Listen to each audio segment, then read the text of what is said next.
I've just marched through my first business model canvas, and it was difficult, and some of the boxes I didn't know anything about because they're someone else's department, and I'm done. What do I do to act on this information? Now is the time to step back, go for a walk around the block, get another coffee and refresh yourself.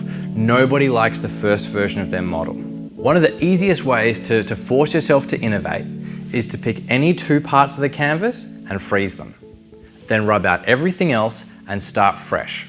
So this might be saying, okay, let's take our customer segments as they are today.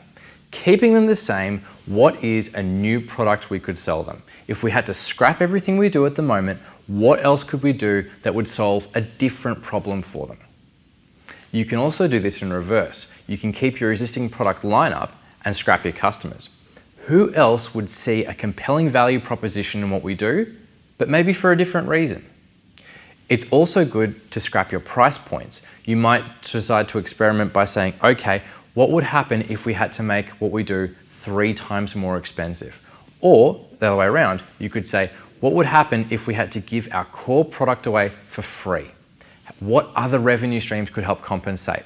How else could we sell advertising or partner with somebody else? What would happen if we made our money off peripheral products or services?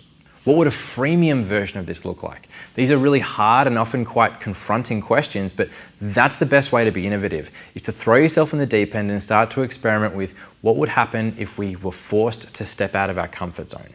You don't have to always go into a new industry, but it's worth experimenting with, you know what, maybe what we do is appealing to other people for different reasons. You're probably going to need to do 7, 8, 9 versions of this particular process. The first canvas that you do will be the worst. The second and third one you'll be getting better at, but really the purpose of those second and third models is to build your comfort and build your fluency with the tool. You're not going to get this right on day one. The aim is to be comfortable enough with how it all works so that when in the future you start to think about, you know what, I found out something interesting in a meeting today. What would that mean for my model? That's what we're looking for. The business model canvas is not just an item that you own and laminate and then stick up on the wall. The canvas is about the skill of modeling. The canvas is the skill of looking at a complex business and identifying how it works at an essential level in a way that is very easily understood and communicated within your team. So is there common places where there's a lot of guesswork in these things? Value proposition is often quite hard to pin down, and that's one that you want to talk to a wide range of people to get as much clarity as you can about why people buy. There are no facts in the building. Everything we've written here is a guess. Our opinion of the business is useful, but our customer's opinion is the truth. So what we want to do is we want to go out and actually talk to people. Start to validate, are our customer segments accurate? When we look at the people who are buying from us or donating to us day to day, do they match the people we've put on our canvas? So too, we also start to look at what happens when we ask people what made them donate. When we ask people why did they buy, does it match the value proposition?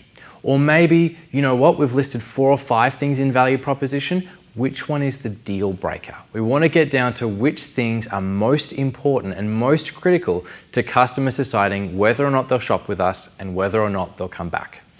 The fact is, for most social enterprises and non-profits, the hardest thing is staying in business. If you want to have meaningful impact, step 1, stay alive. You actually have to stay in business for the next 12 months. By finding out how our customers behave and what they like, it enables us to continue to serve them, continue earning money, and ultimately, it gives you enough time to do more and more social good.